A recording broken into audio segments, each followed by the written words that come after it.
Good day, folks, and welcome back to Fitness Focus with Chau, Ivory Caribbean's podcast. We are here today with Mr. McFit himself. Hello, Mikhail. Yes. Hi. How you doing? Good to finally be on the podcast. First time actually doing one. So I always wanted to do a podcast just from always watching Joe Rogan from the early days. Right. And always up to today I still listen to so many of them. So it's good that I could be here and that you all are the first. Well, we actually feel very blessed, very thankful that your very first podcast is with us. You know, the podcast virginity. So I think most of Trinidad knows you as the fit guy and all of that stuff. But how did you actually start on your fitness journey? What got you into getting fit? Well, I mean, it's an interesting story. I guess we have the time, so I guess we could talk. Yeah. Let's talk. Yeah, we could start from the top. So I always was into. I would say, from knowing myself, I'm always a natural athlete. So I'm always into anything physical from a young age, climbing trees, just being outside. Like I couldn't stay inside. I couldn't sit still.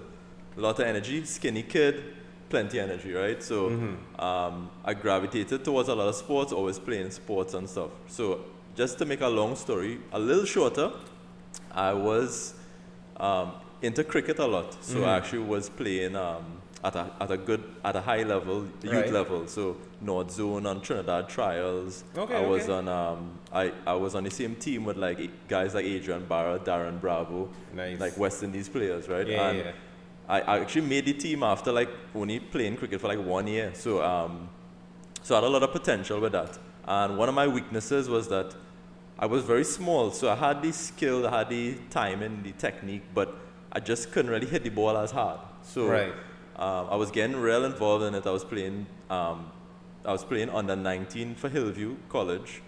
I was the captain in Arangwa's cricket club, and I was playing zonal. So it's cricket all around, all different teams, everything. And I needed to hit the ball hard. I needed to get stronger. So my uncle was he had a lot of knowledge in bodybuilding and training. So my mom took me to him and said, he wanted to get a little stronger to help him, with cricket and stuff. So that's how I started. Just grassroots, basic training, lifting heavy weights, squatting, deadlifting, bench press, the basic stuff. And from the best stuff. Yeah, the best stuff, right? The basic. So I had a very good foundation in training, right, from my uncle, right?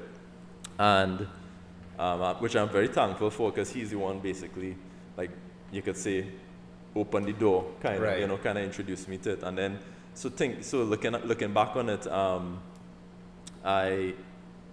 I never believed that I never saw myself that I could actually get strong, because I always was the smallest person in the class. Right. Always was maybe one of I wouldn't say the weakest, because I'm always a natural athlete, but I would say definitely the smallest person in the class, right?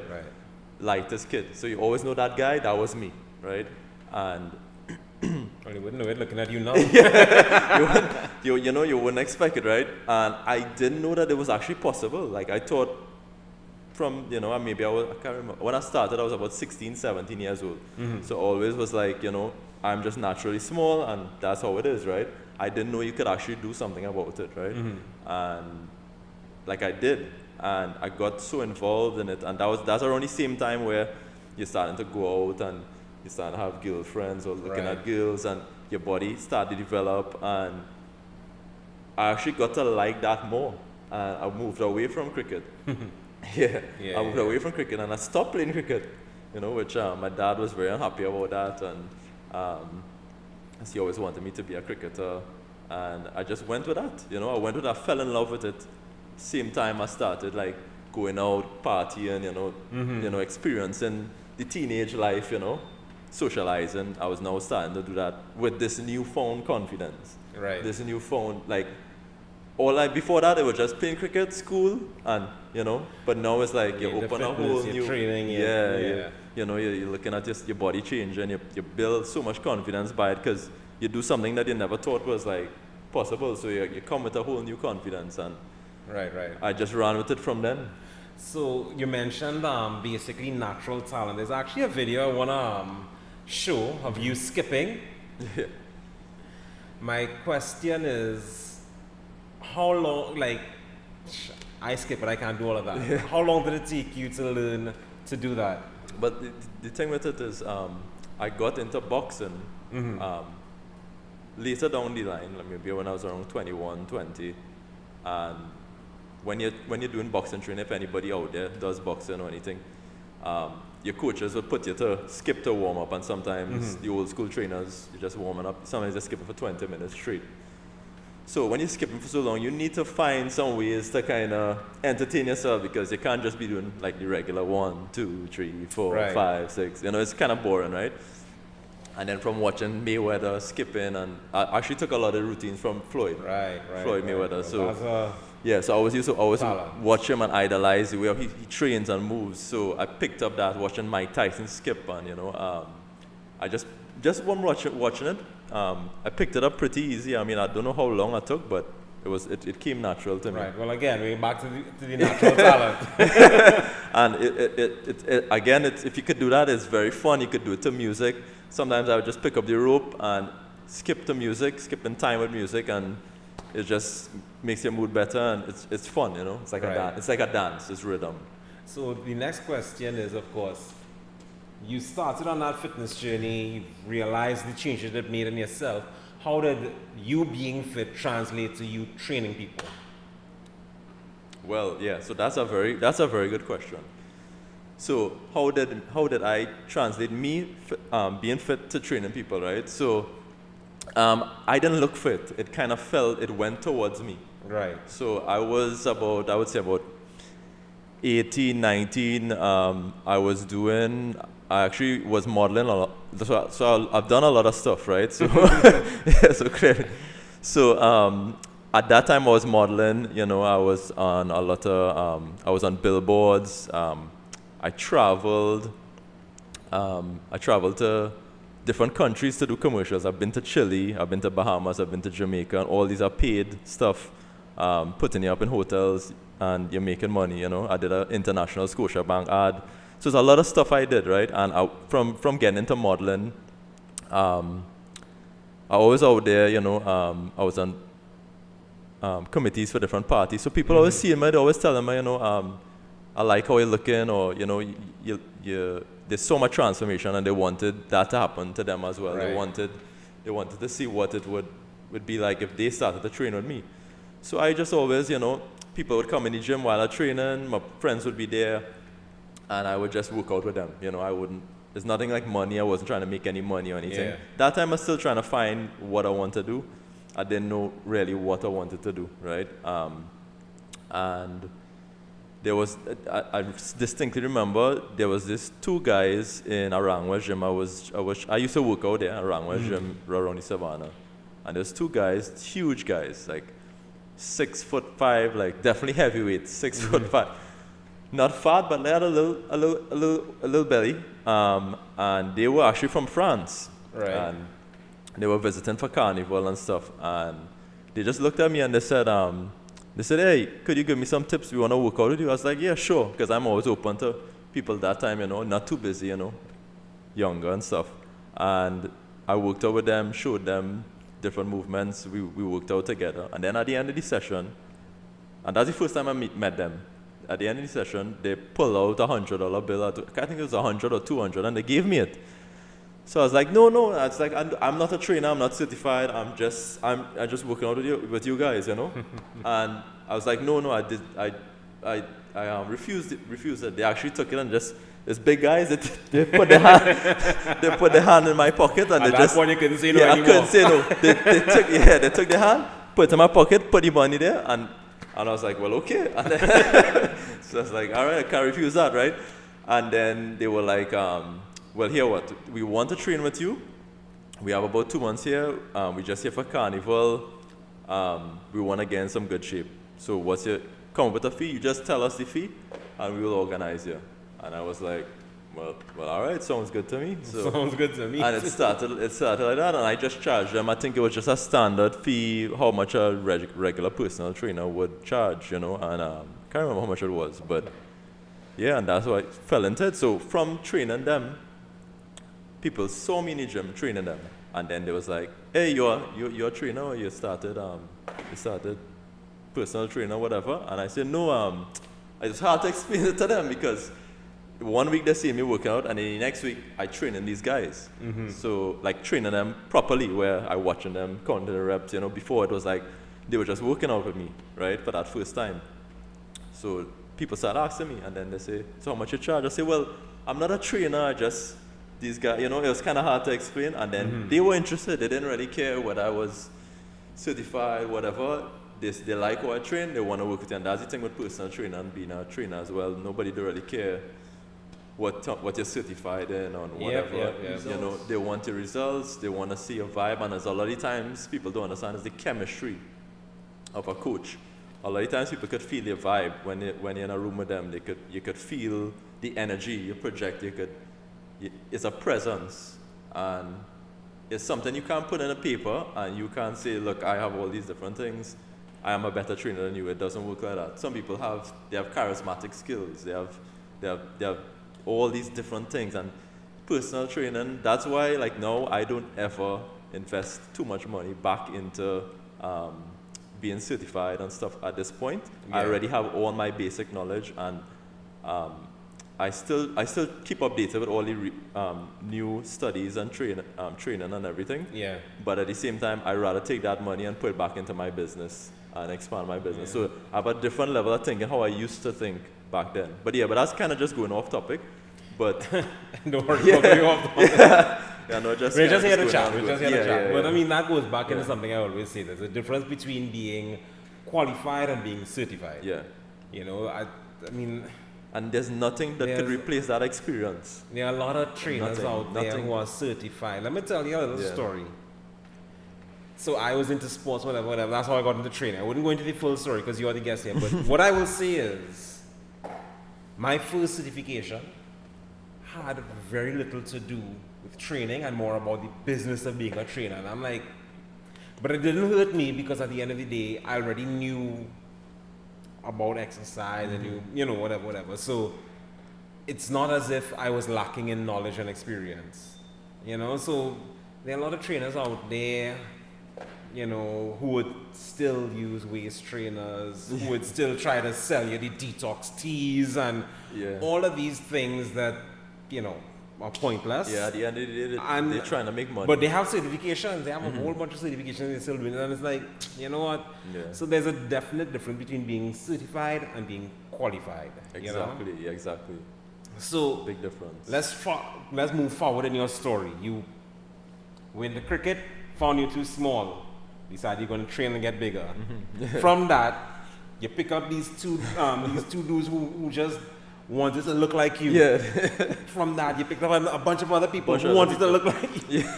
And now, boom, all of a sudden, you're a gym owner. Let's talk about that. Well, so So I started training these people in Arangwa's gym and whatnot. So my mom used to give lessons. She used to teach lessons in a small 20 by 20 room, 400 square feet, with a bathroom as well, so even smaller than that, right? So that takes up space. And she moved out of that space, which was next door to my house, and she has her own space and everything. So there was like a storage room my dad used to have now, storage room just for like a bunch of different things. And I decided, let me turn this into a gym, a small. So it had literally nothing, like just walls, tiles, and very dirty inside. So I just took out everything, did everything on my own. Painted it over everything, and decided I wanted my own space so I could control the space. When you're training clients in a gym, that's not your gym. So of course, if you train a client and he or she wants to use a piece of equipment and someone else is on it, you just have to wait or figure out something. If you're in control of the space, you could manage everything much better, and it works out much better for everyone in the environment. So that's how I decided, and I started with like literally nothing. Like I couldn't afford like proper gym flooring and stuff, so I just put carpet, just regular carpet, and started with some dumbbells, some cheap home weights. Yeah. And that's it. Started that. Every time I got some money, put it back into the gym, and the business grew until now I have a downstairs space of like 15 to 1800 square feet. A much bigger space, the same space, I just expanded it with building it out and stuff. And, and so now I run. So I started literally with training like 1-2 people, and now I have close to like 70 to 80 clients. Nice. Yeah. So. Nice. That's really nice. That's really nice, man. And I mean, so it's been a real good journey. Nothing is wrong with where you started, because as far as I'm concerned, you know, there's a lot of fancy exercises to target this particular muscle and that particular muscle and this particular head of this particular muscle and then smaller auxiliary muscles and all that. There's a lot of all these exercises, but nothing beats basics. Nothing. You just get down to it. You do your squats, you do your push-ups, your chest press, your deadlifts, you do your pull-ups, you do all of it, and there's nothing that beats basics. So you see that? Home weights, dumbbells, that to me was a magnificent start. Exactly. In my humble opinion. Yeah, and you need the knowledge to actually teach people to do them on the basic level. Correct. So it's easy to just take somebody and put them on a machine, but to actually teach each individual how to do something, and then that's regarding their limitations as well, their injuries. You need knowledge, and you actually need a lot of patience to do that. You know, so somebody who could do that, you might just look at it and think, you're just training people, but you have to be skilled in order to do that. You have to know what you're talking about, and you actually have to have genuine interest in improving people, changing their life. You know, if you don't have that, people can see straight through that. Oh yeah, definitely. So you got yourself your gym, you expanded it, and boom, 2020, everything shut down. How did you deal with that? How do you manage that? Well, that was.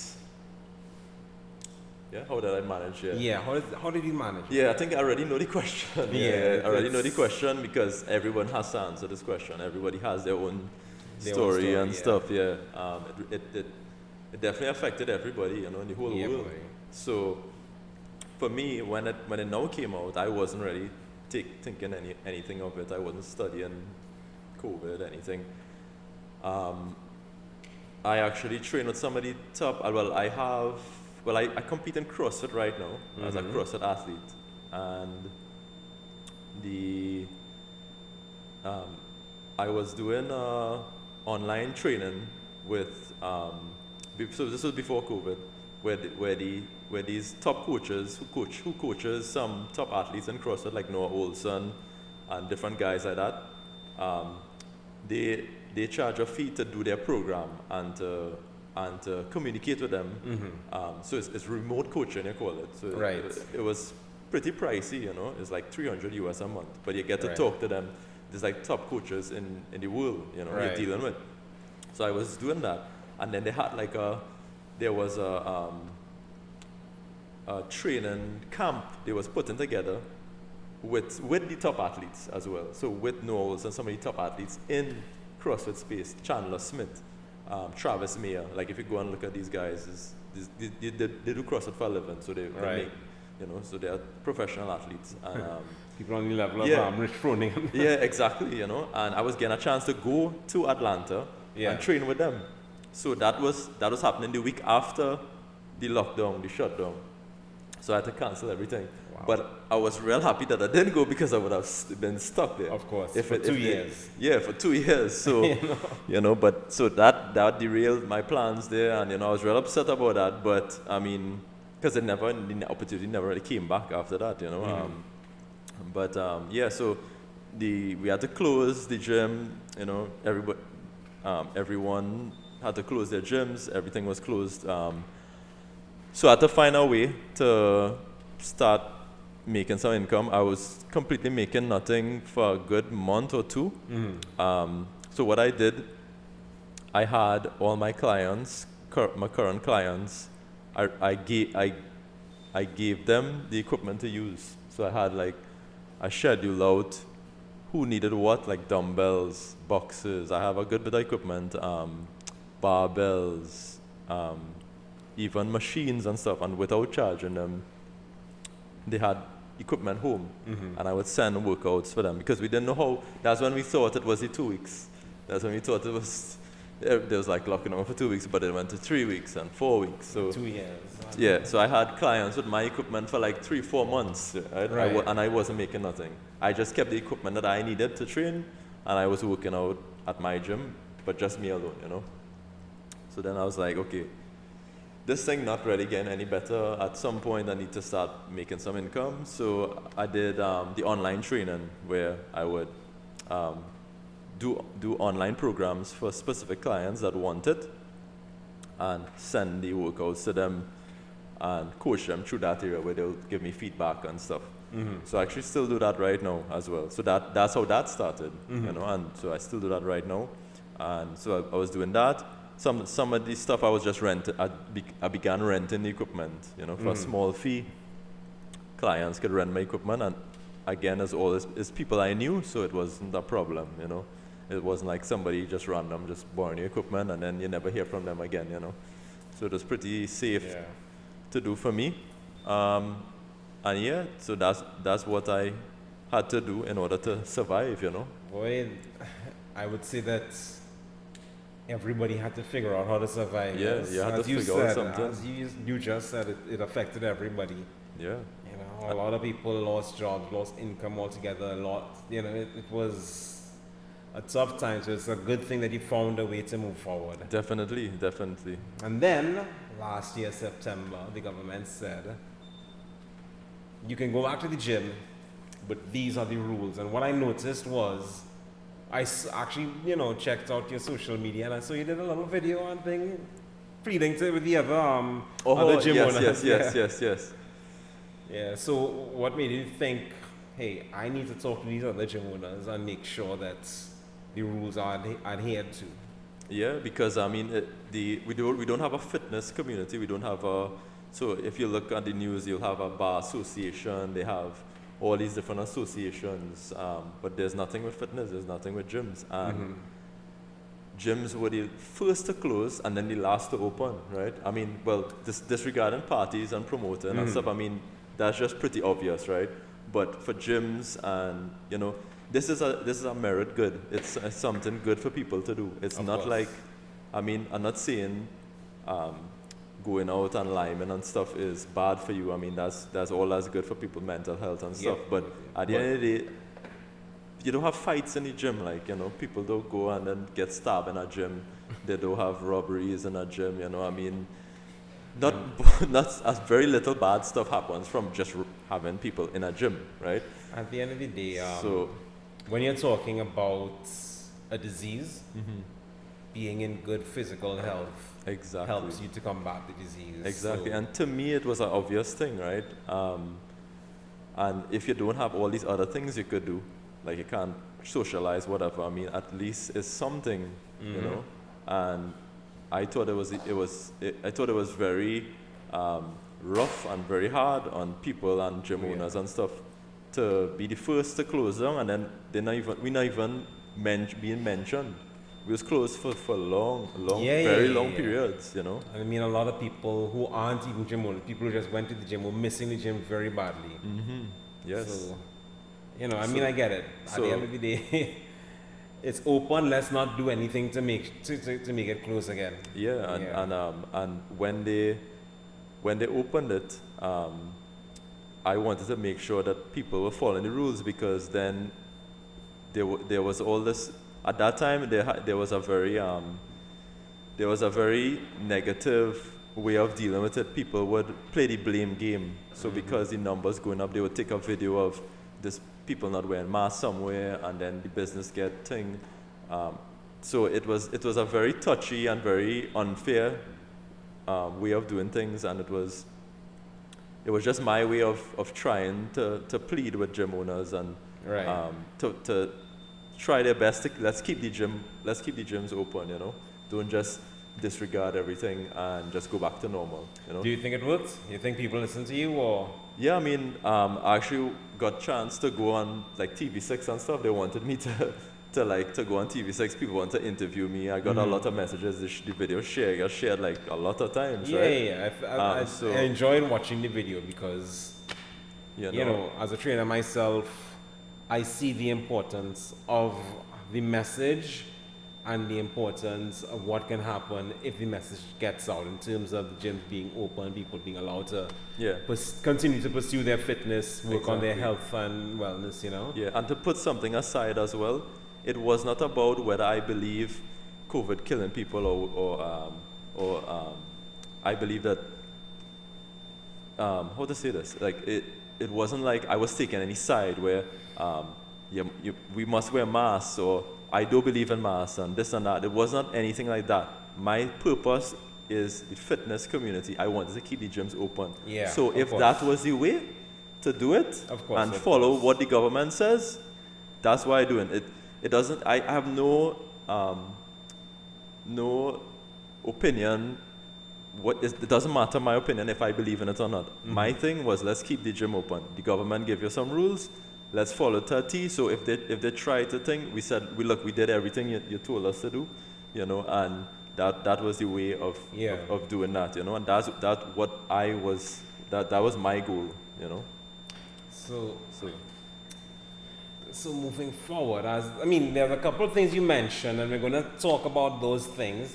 And I want to show a couple of videos, 3 videos in particular that you sent me of you doing a different kind of activity, boxing, right? What brought you into boxing? Is it the combat / self-defense aspect, or is it just the fitness aspect, or a combination of the two? Yeah, well, that's a good question.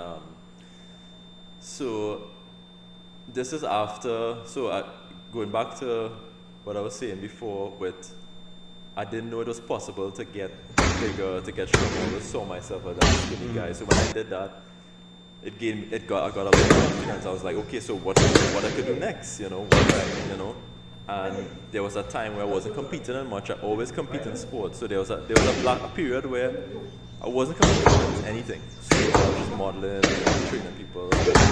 There was something missing, you know. There was something missing. So I needed to find that outlet. And at the same time, I remember, but much more before that, I was watching Mayweather versus De La Hoya. There was this the first time I came out with the reality TV series, right?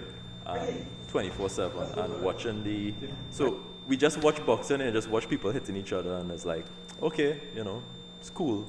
But then when they show you the reality show, they show you how they train and how they eat and the mindset behind it, the skills, the lifestyle they live, you know.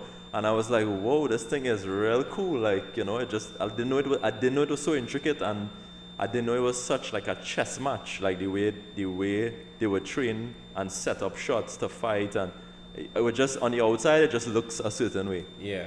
But when you dig deep into boxing and things like martial arts and stuff, it's so intellectual, right? Oh yeah. Yeah, and that blew me away, and I got involved in. And then they have so much different personality types of boxers. They have the people who talk plenty. They have people who don't talk. They have the strong guy. They have the fit guy. They have the guy with the skills. They have the guy who have everything like Mayweather. They have the guy who could go up in weight and beat guys who naturally bigger than them.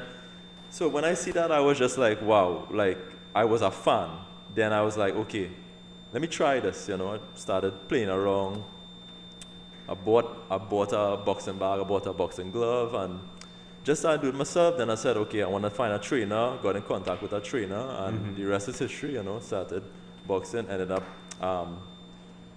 fighting in the ring. I never saw myself. Like, if somebody was to tell me when I was like 10, 12 years old that I would go into a ring and fight and box and stuff, like I would be like, nah, you have to be kidding me. Like I would tell them that would never happen, right? And you really cannot look at life like that, you know. Anything is possible, and you could literally do anything. So, you know, if you was to tell me I would be boxing a ring, I would never believe that. So how was that experience? I mean, Well, the first time, the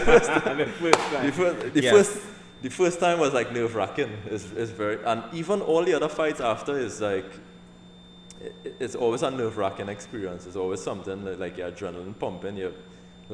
Every time I walk in, before I step into the ring, I always was like, what are you even doing here? Like, I'm not supposed to be here. I'm not supposed to be doing this, you know? So every single time it was like that. But the first time was like one of the most nerve-wracking feelings. So how did you react to being hit that first time? Well, I got hit a lot of the times before that because I wanted to really prepare myself before I went to the ring. So I was sparring a lot. Right. So I think a better question I should answer is when I got hit for the first time, right, that would be in sparring. That wouldn't be in the match. That would be like in practice, like, you know, sparring it like in your gym, right? So that time, you know, I already work out, you know, I train and this and that, you know.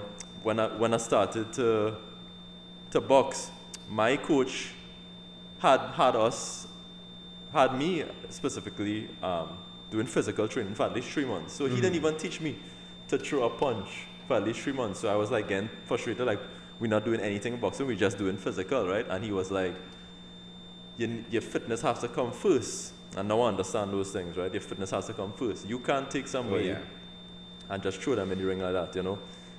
You have to, immediately. Exactly. And what he was doing is, let's see if you really want this. If you really want this, you'll do what I say, you know?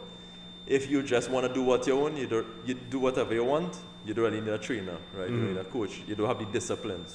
So I did that, and then we started sparring, whatever. So he brought a guy from the army for me to spar. Real small guy, right?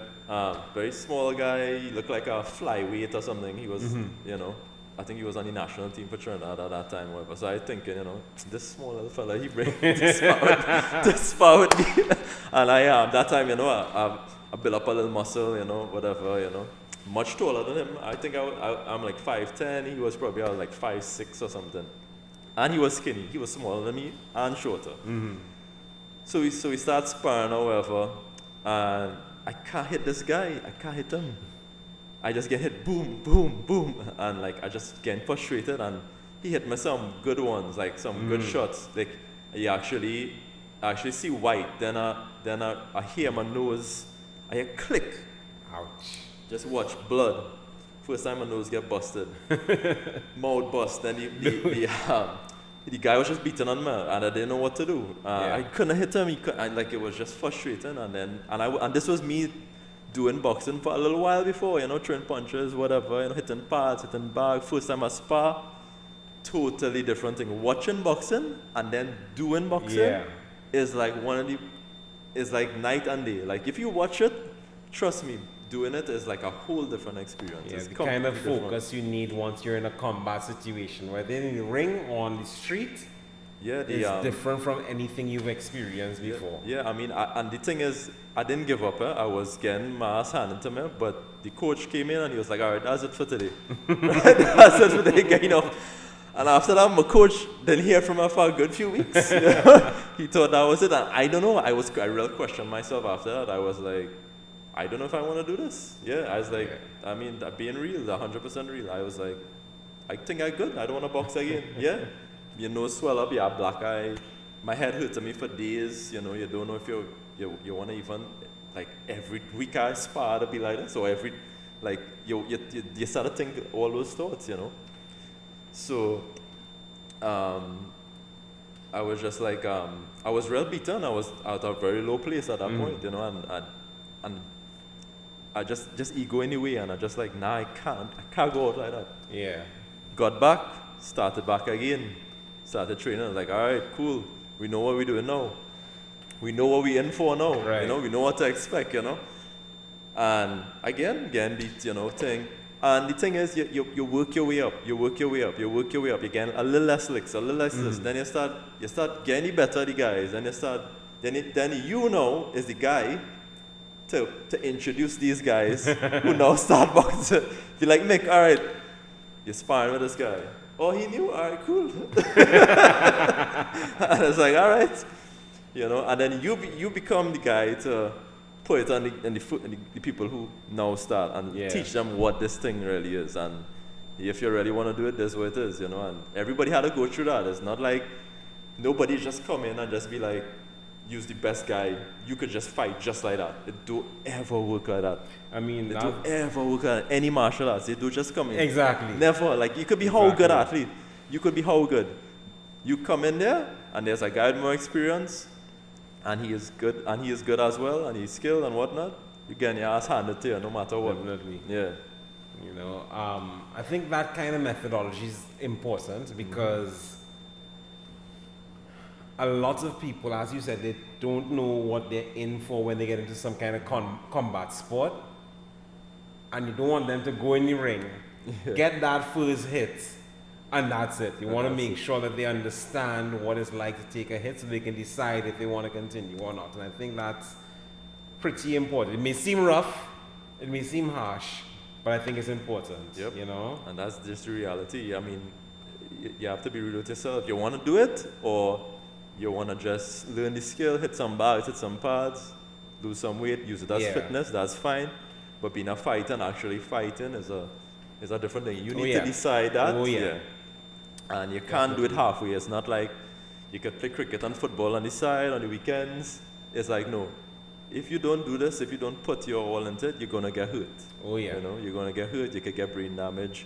You could get eyesight problems. You know, people get detached retinas. Fighters get detached retinas just in sparring. You know, you get liver shots, you pee blood, you know. It all depends on who you're training with, who you're fighting with, that kind of stuff. So you had to accept that. And I went through deep into myself, and I accepted that I was ready to face that in order to, you know, bring the best out of me, you know. You know what, you're talking that, and people might think, oh, he's, you know, being so gruesome and thing. But I mean, at the end of the day, that is the reality of any combat sport. You can come out of it unscathed, or you can come out of it seriously hurt, or anything in between. That's just the reality. So what Mikhail is talking about right now isn't, you know, it's not exaggerated to scare people or anything. That is just the reality of it. So I mean, if you want to get into combat sports, and honestly, I would recommend everybody does, just for the self-defense aspect, if nothing else.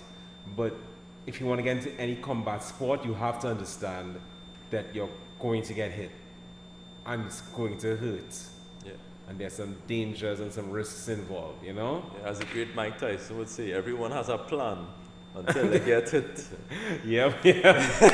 Everyone has a plan until they get hit, and then you see how you get to see a character, and that was a big part of me finding myself and digging deep into who I am, and then overcoming that and building confidence. So I built confidence from that as well. So not only like training and seeing myself grow, seeing myself getting fit and strong, but then overcoming something so frightening. After I went to the ring and fight and box and stuff, I finished with a record of 8-2, 8 wins, 2 losses. I won the bronze medal in 2014 in the national championships. Right. Yeah, and I was training with the national team as well. Yeah, that's really good, man. So I trained and sparred with some of the best in Trinidad, even like in Canada and stuff. There's a current fighter, Josh O'Reilly, I still keep in contact with. We were sparring partners as well in Trinidad and in Canada as well. You know, and so I've been around the block. I've trained with some top guys, and to know that and to go through that and build myself through the hard times, that builds even more confidence as well. But you have to be willing to step in that fire, you know, and not giving up as well. So now that you have boxing experience, you are able to bring that to your clients, right? How did they accept it, and what made you decide to bring it to your clients? It's such a valuable thing, I think. It had such a profound impact on who I am and my mentality, my personality, how I look at life, that I tie that into what I do, which is training people and stuff. So a lot of times training people for me is a deep thing. So I train people for health, for weight loss, for fun, for entertainment, and also to learn new things. So we do like rope climbs, you know. You never know when you might have to climb a rope in your life, you know. You might be you never know where you would be in life, and your life could come down to if you could climb a rope or not. Yeah. You know, so your life could come down to if you could swim or not. Yep. That's how simple it is. How long I could hold on to this ledge is where life could come down to. Mm-hmm. So why not use fitness in certain aspects? Just simple things. You don't have to explain it to anybody like that to get them scared or anything. But you learn how to climb a rope, you could hang on a bar, you develop some strength. So naturally, defending yourself, throwing a punch, I think everybody, and one of the sayings I always tell a lot of my clients, or just everybody in general,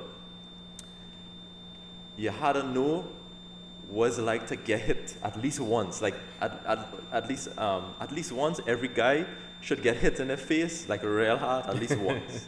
Just to say, I get hit, you know, and I didn't die, you know. Or, yeah, you know? I would say that something like that actually, it helps to build confidence. Exactly. But it also gives people, you know, an insight to reality. Because, so, you know, I have clients I do a little bit of, well, I wouldn't say kickboxing, I'll say kickboxing fitness. Mm-hmm. Same thing as well with me. Yeah. You know, only the people who wants to take it to a further level then. But right. Same thing as fitness, you know. But I always tell them this. It's fitness, yes, but I am personally a little bit more combat oriented, because at the end of the day, you could step out your house and you don't know what you're going to meet. And if it is that what I teach you can somehow help you to survive, you know. So things like that to me are a little important. Yeah, you're getting some knowledge. At the same time, you're there for a reason, because the first reason is you want to get fitter. Mm-hmm. At the same time, you could learn something. Why not? Yeah, definitely. Right? You know, I don't know how valuable doing aerobics is. You will lose weight, whatever. But I mean, how much skills you're going to use there? You know, at least boxing, you could use something, grappling, all these different arts. Mm-hmm. You know, you're learning a true skill. So what we're going to do now is we're going to take a commercial break, so to speak. Let's take a look at We Are. We're going to feature a video based on a magazine that we have, and we're going to chat about 2 minutes after the video about it.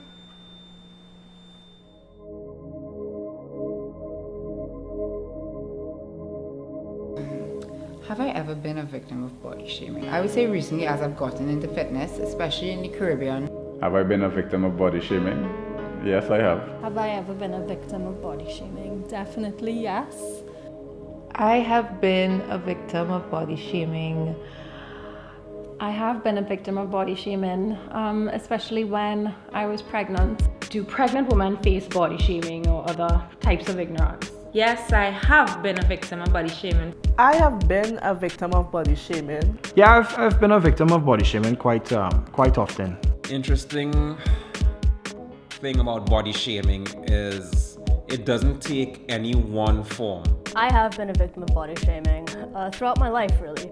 Have I ever been a victim of body shaming? Yes.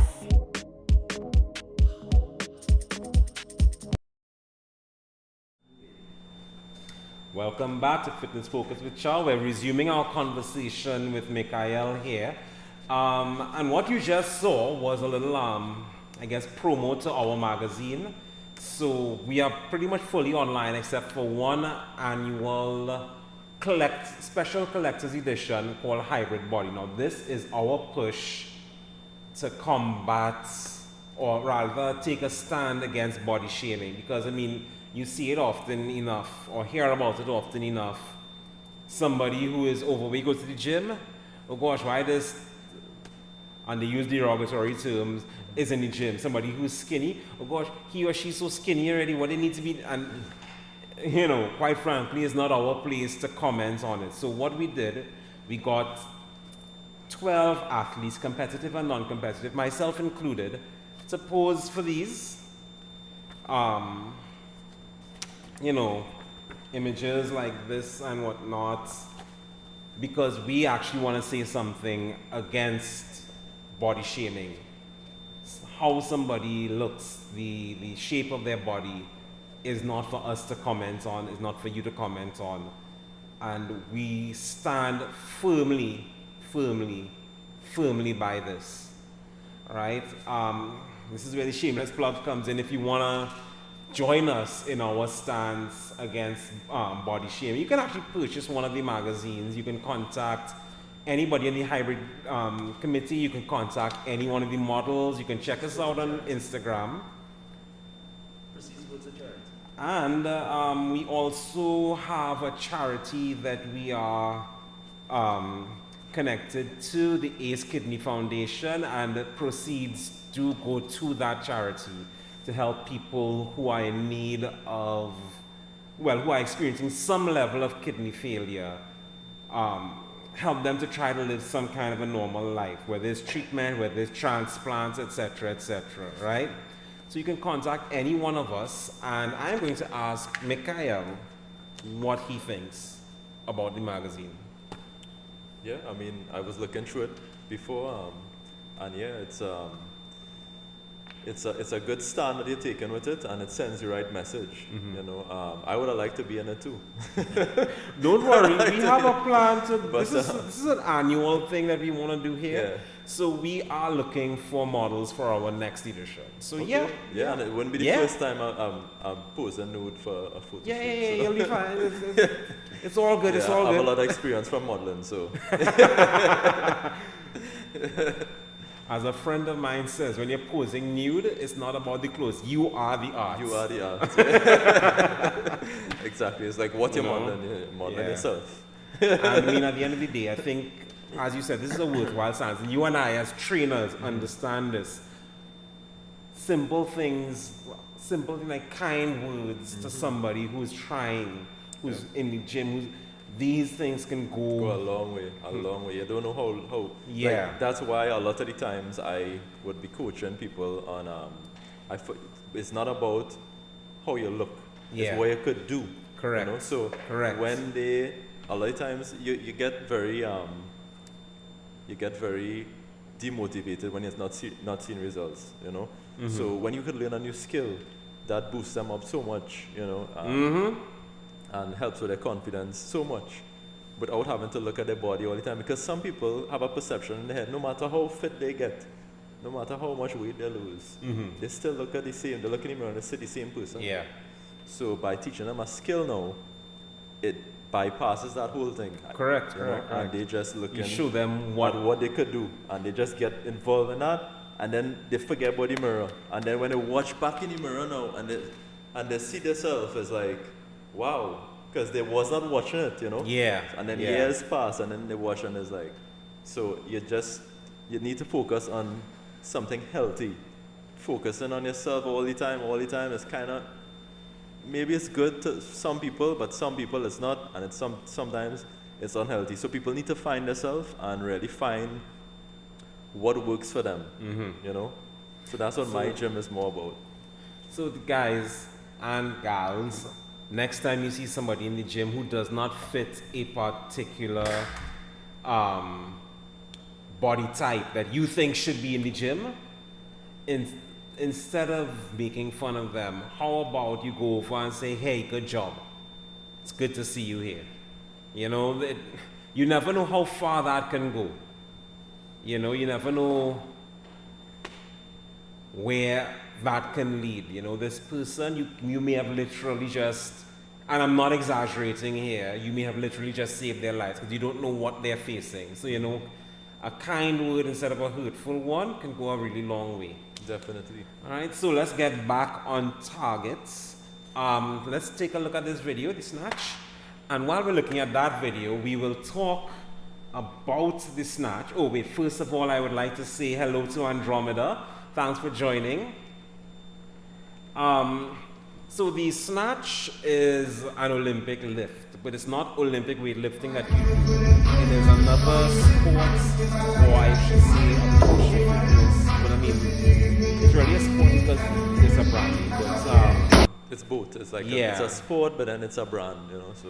So that you got involved in that involves Olympic lifts, known as, and we all know this, CrossFit, right? So what got you into CrossFit? Of all your fitness background, what got you into CrossFit? Well, so remember I said I was boxing, right? So boxing is a very high intensity sport where you're always out of breath, you're always tired, so you're always looking for new ways. I was one of the fitter boxers, but you always want to get fitter. The fitter you get, the more punches you could throw, the more work you could do. And feeling good in a fight when the other guy tired and you feeling fitter than him is a big confidence boost, you know. So you're always looking for new ways. So I stumbled upon CrossFit, and I was looking at all these athletes doing these different types of training and stuff. I said, let me try it. First workout I tried, I was like on the floor, dead. It almost felt like I was in like it felt like I was in like a very hard fight, and I couldn't last the rounds. Like, I'm sure you've been there as well in martial arts. Oh yeah. Where you have some rough sessions or whatever is the case, rough competitions, and you're just dead after. Like, you're fighting for your life, you know. So I felt like that in the workout because I was trying to go as fast as possible. And from that, I decided, this is something I could, you know, try to do a little bit of in order to get fitter for boxing. Fitness, like a strength and conditioning program. So right. I tried that, and it was the same time I was kind of basically coming off of boxing because I had to make a decision. Do I continue? Because again, it's not something where you could do halfway. It's either you're doing it or you're not doing it. And I had to decide between that and pushing the business to the next level and putting more time, putting more emphasis, more money into it and growing the business. So I had to decide, do I want to do less of the business, push the boxing, or do I want to stop the boxing because I can't really do less than that, you know, because you don't want to get like beat up all the time. Yeah, of course. You don't want to be a by the way boxer and just go and then just get your ass kicked, and then these guys training every day, you know. So I had to decide because I needed the time to train with the team. So I couldn't get the time. So I said, okay, we're going into training now. We're going into the business. And with that, again, I know myself. I need to compete in something. Need to do something. I always, ever since I know myself, I have to like push for something, you know. Push in the business, yes, but still something not there. Start to do CrossFit, and because CrossFit, I could train on my own and still compete. That worked out well. Boxing, you can't really train on your own. You need, as you know, in martial arts, you need sparring partners. You need people. You need somebody to hold pads. You need to look at you, you know. CrossFit, you could do it on your own. Some of the top guys in the world, they actually train themselves. Well, they have coaches, but they train by themselves. So Matt Frazier and all these top guys, some of them train by themselves and they get a high level, right? So you could do it. So that's why I decided to do that. At the same time, throw it into my training program and involve some of it into my gym as well. So before we move on, because I actually want to talk about your CrossFit competition, but before we move on, Andromeda has said she loves the different topics, but she also wants to know your thoughts on doing heavy weightlifting if you're doing boxing, or should you do this thing boxing in training? So the better question would be if is the person a boxer, or is the person is a boxer and they want to get better they want to get stronger for boxing, right? That's the question, right? Pretty much. So it depends. Are the two types of training distinct, or? Yeah, there are two types of distinct training.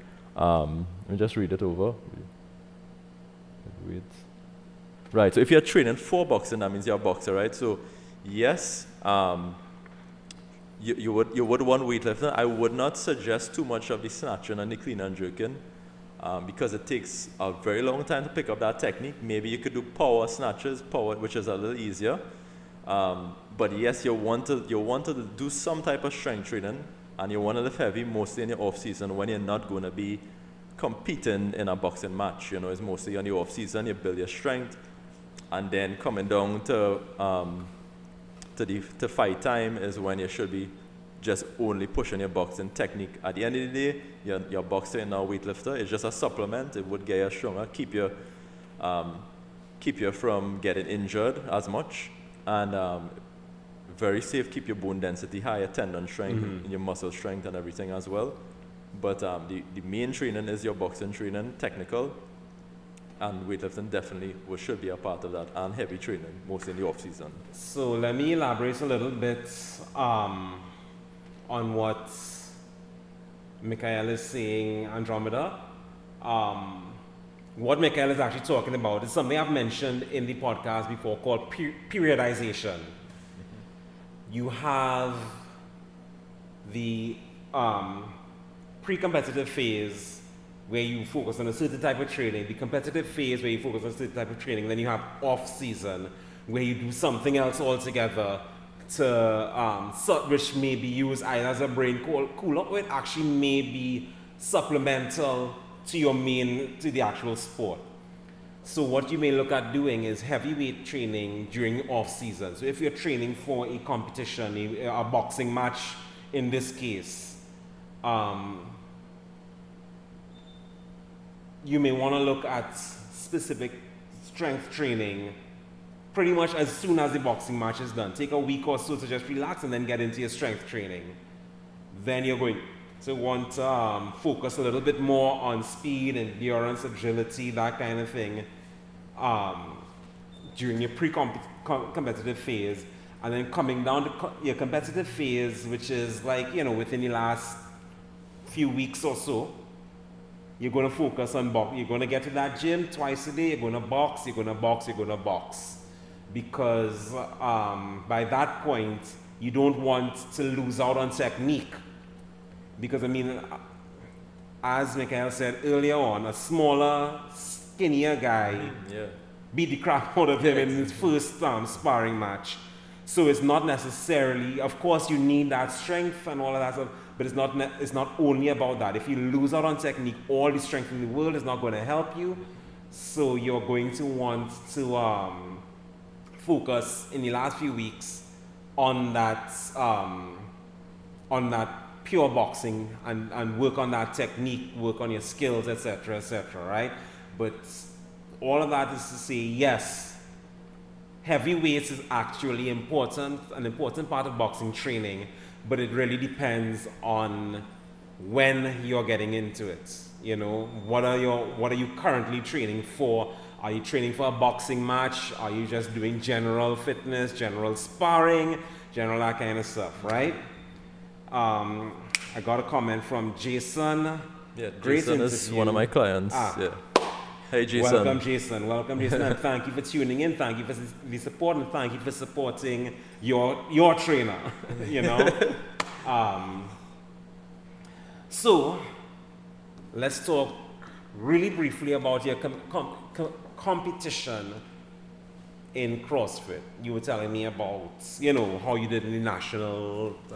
So CrossFit, a lot of people don't know. I'll just give it like a brief little rundown. So, in CrossFit competitions, CrossFit is the company. So they will put out workouts called the Open. So every week they'll have a different workout, and anyone in the world could do it. So they will put together a leaderboard of Trinidad leaderboard, USA leaderboard, Barbados leaderboard, and everyone does it. They film themselves, they upload it. So you have to prove that you did the workout properly and you did the reps and everything. And then, so the top rank in each country would be the national champion. So that's what I did. So I did that this year. I was the national champion for 2022, and most of the time I was like second or third. Maybe this was the first time I was first. So yeah. Nice. There's also something else I would say is CrossFit related, because I have never seen them do this particular variation in CrossFit competition. You have the pull-up, muscle up video. Yeah, I've never seen them quite do this video, this variation. This would be that's a clapping. A muscle up, which for those who don't know, you do a pull-up, and at the top of the pull-up, you get over the bar and push up from a dip. Now, there are two ways to do it. You can do a strict one where you just go straight up and move, or in CrossFit for speed, as you'll see in the video, there is actually a bit of a kip where you swing your body. You're not swinging your legs, believe it or not, you're actually swinging your body, and on the backward motion, you pull yourself up and get yourself over the bar, right? Now, normally with CrossFit, because it may be done for time, they do kipping muscle ups as opposed to strict muscle ups, right? but they do kipping muscle ups. What Mikhail is doing here is kipping muscle up to a clap. so I've never quite seen this variation. Yeah, so in CrossFit. So that for me, that's more like a circus trick. Right. Yeah, so I do a lot of those. I do a lot of those, and then sometimes I just post on my Instagram. We are not the same, right? Because a lot of people are not really gonna do that. Like me running up the wall and this and that, and doing all these weird stuff. It's just me doing it for fun as well. Video later. Yeah. So it's just for fun as well. You know? Like I have never practiced that clapping. I just one day I was like, all right, let me try this. Like I saw it somewhere, and I like just try it. So that's another way I have fun with my training as well. Mm-hmm. I haven't practiced that at all. That's like I did it like 1 or 2 times and recorded it. Yeah. Same thing with and this. Then we have this. Same this is actually going to be the last thing I spoke about, but we'll talk about it now as we're talking about circus tricks, as you would say. That's me doing circus tricks. And this, I don't train, like I have not trained for that at all. I have been doing that since I was like maybe 16, 17 years old, just for fun. You never practiced it? Never practiced. I just, one day you look at the wall and say, hey. I just like, I want to climb up that, I just run up. I actually have a goal. I want to jump over my Hilux, the tree, complete. Like I just want to clear it. Make sure you take a video and you tag Hybrid Caribbean in it so that we can see it. Definitely. I have a next one where I did a 60-inch box jump. So that's 60 inches, about 5 foot something. 5'10". 5. No, 5. It was around my nose. If it's 60, it's 5 feet. Yeah. Yeah, 60 inches. Yeah. That's 5. Sorry. Yeah, somewhere around there. I did a video with that. I'm not going to try that again because that was on wooden boxes and one little slip and that's it. That was a YOLO. That was a YOLO thing. I'm not going to try that again. So before we get into the next topic, I just want to say, we just want to say to you, Andromeda, you're welcome. She said thanks for the advice. She thinks she needs to do more strength training to supplement the boxing training, especially with leg work. And then she, of course, was in complete awe of your muscle up with the clap. Oh, yeah. Thanks, it's Andrea. Andromeda. Thanks, Andromeda. Yeah. So, I think the last thing we're going to talk about before we do our final segment is your modeling career, something that we've mentioned many times during this interview. Yeah, no, I want to know stuff, how you got into it, that kind of stuff. And, after how you got into it, I would like to know how you see it as interconnecting with your fitness world. Yeah, so I got into modeling right after I developed my body a little bit and I was into the training. I think I was like around 18, 19. No, actually I was 18 because I did like 1 or 2 photo shoots, and then they had this, I don't know if anybody remember this, but there was this thing called Synergy Supermodel. Synergy TV. Yeah. Synergy. Yeah. There's still Synergy channel. I honestly don't know if I'm to be. Yeah, it's been so long. There was actually a reality show. So I was on season 3 of it, and I think I'd come second in it. I came second in it, and it was like whoever won got like a modeling contract away, and they brought down agents from away and stuff. So I was on that. That's how it started, and from that, I did a lot of different commercials. I did a lot of photo shoots. I've been to the Bahamas. I did islands at the World Fashion Week. I did. I've probably been in at least 20 different commercials. Probably at least. I think it's much more because, like Carabao alone, I probably did like 6 for them. Digicel, B-Mobile, Coca-Cola.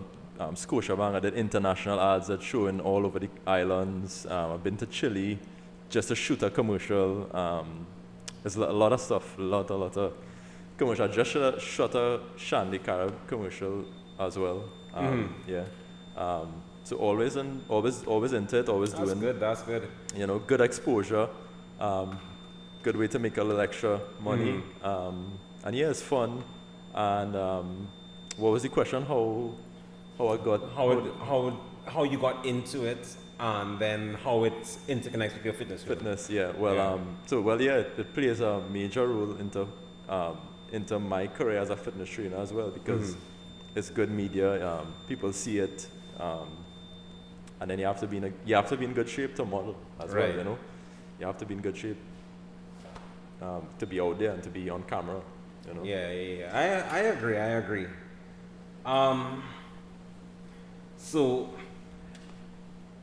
when you started to get buff post cricket, or I guess towards the end of your cricket career, did you even think of modeling then, or is it just, you know, something that either you happened upon or you decided along the way? Yeah, more like that. It kind of just, I didn't have no goal. I just wanted to get in shape for cricket, and then when I got a lot of results and stuff, I saw some of my friends were doing it, and that's how I got into it. I just decided, you know, let me try it, you know. Right. And see what doors that could open up for me. I was just kind of in this way where, like, you just want to try all these different things, you know. You know, just see where, I think that's important for young people as well. Just don't put yourself in a box, you know. Do different things, you know. If you feel at it, yeah, so what? You learn. A lot of the times, I'm not a professional model. I didn't end up being a professional model career or whatever, but so much people I met just doing that. Right. Put me in a lot of different positions for business and for a lot more opportunities. So don't just put yourself in a box and just do one thing, you know. Open yourself up to other things and see if you like it or not. See if it's for you. So I actually think that pretty much wraps it up. Did a lot. We do have one more segment though. It's just a little quick question and answer because I would say that we did get to know you quite well, but there are a couple of gaps in this that we are hoping to fill with our last segment, affectionately known as the last rep. Right, so it's just 10 questions. I like that, yeah. It's just 10 quick questions. You know, we'll try to fill in those gaps about who is Mikhail Ragoonanan, aka McFit. Yeah. You ready for it? Yeah. You sure? Sure, yeah. All right. Question number 1. What's your favorite junk food? Pizza, for sure. Hands down. I can eat a pizza anytime. You know what? I think I'm with you there. You know, between pizza and roti, but you know, either or. Squats or deadlifts? Deadlifts because better at it naturally. Squats I always had small, skinny legs, skinny Indian legs. Right. So there's always something I'm working at. Always working at it. But deadlifts more come natural to me. Legs or chest? You mean? In terms of what you prefer to work out? Legs, because I need to bring up my legs. Always need to bring up my legs, so I always prefer to work my legs. That is the right answer, by the way. I'm kidding. If you know you're feeling kind of down and there was one exercise that you would go to lift your spirits, what would that pick me up exercise be? A run or skipping, something cardio and something rhythmic. You know, just get in the zone and enjoy myself. Music, something with music. Understood. I'll ask that.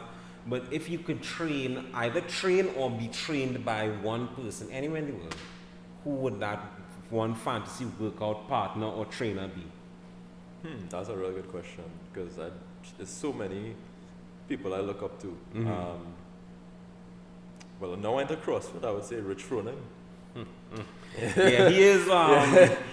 Rich Froning is CrossFit. He is CrossFit. He is CrossFit. That's a goat. Forget about the company and everything. That is Rich Froning. He is could be him or Matt Frazier, but I think I go with Froning because he just there so much longer. You know? He just is the goat. So back to the other thing. Favorite workout music? Hip hop. Okay. Hip hop for sure. And well, I can guess the answer to this, but I'll ask anyway. Cardio or weights?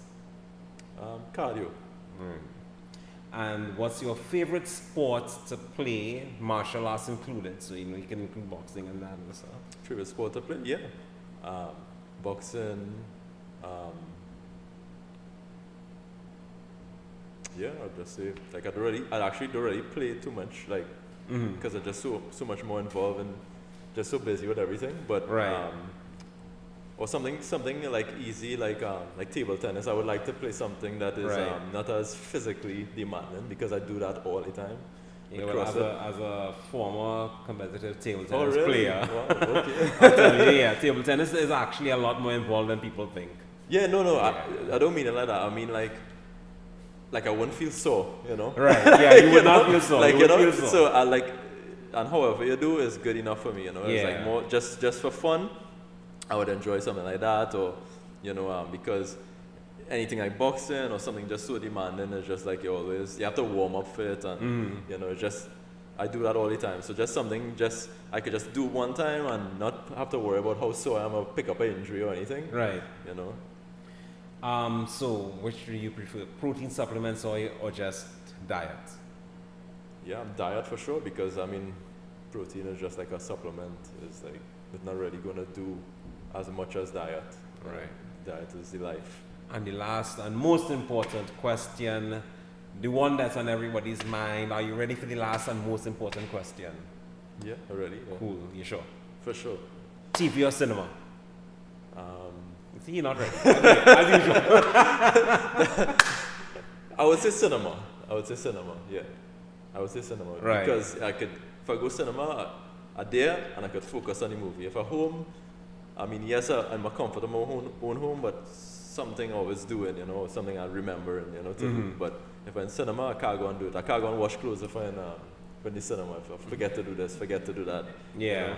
You know, you could cook and watch TV at the same time, you know. But when I'm in cinema, I'm very focused. So if I do one thing, I like to focus on it. So I'd say if I'm in cinema, I'm there. Even if it's recreation, that's you want to be there with your recreation, yeah. Believe it or not, I really like that. Believe it or not, I think that's actually important, because a lot of people do not understand the importance of downtime, and they don't understand how important it is to actually focus on your and downtime. dedicate to your downtime. Yeah, like schedule your time to have downtime. Correct. And this is the time. That is great for mental health. You unplug. This is the time you unplug. If you're going all the time, it affects you. Exactly. You know, so yes, definitely. All right, Mick Fit. For all of you who want to find him, of course, we've had his Instagram up. It is McFitStrong1 on Instagram. So go ahead, check him out on Instagram. Give him a shout, message him, whatever. I'm sure he would love to have you as a client. And I'd like to say thank you. Yeah, thank you for being here. I really appreciate it. Yeah, and thanks for coming. Thanks for answering Andromeda. You know. Yeah, anytime. One more question, guys. Sparring. She got her first set of hard blows 2 weeks ago with, you know, very bad bloody nose, lots of blood. Any thoughts on regaining confidence and overcoming being scared? Now, we spoke about that, you getting a bloody nose. So, you're the perfect person to answer this before we go. Yeah, I mean, like, you just had to dig deep into yourself. I mean, it's not an easy thing. I mean, I really can't tell you exactly what to do. I just decided for myself that for me to move on, I need to go through this again. Like, I need to have another shot at it again. And that's not, I think for me, it didn't sit well with me. Like, I was very depressed about it, where I didn't want to give up and just be like, that's it, I'm done with it because of that. So that just keep playing in my head, and my personality, I going back at it. So you have to know yourself, and you have to decide how bad you want that, or if you really want to, how bad you want to learn the skills, how bad you want to box. And if you can answer those questions, you will do that on your own, you know? Yeah. You will do that on your own. You gotta face those fears head on. Thank you, Andromeda, for asking those questions. I know why you're asking the questions, and I think it is actually wonderful that you were able to engage with us. I'm looking at my laptop instead of the camera, but thank you for engaging with us. Thank you for asking those questions. Thank you for being part of this podcast. And once again, thank you, Mikhail, for coming, for engaging with our audience, for engaging with me, for answering these questions, for having this chat. It was actually a really great conversation. Yes, and thanks for having me. Not a problem at all. Not a problem at all. All right, guys. Well, that's it from us. Next week, we are having... let me make sure I get his name correct. Next week, we will be featuring Matthew I hope he does not hear this. Balania, Balagne. Sorry, guys. But next week we'll be having him all the way from Guadeloupe. Okay. He is a member of the Guadeloupe Jiu-Jitsu Federation.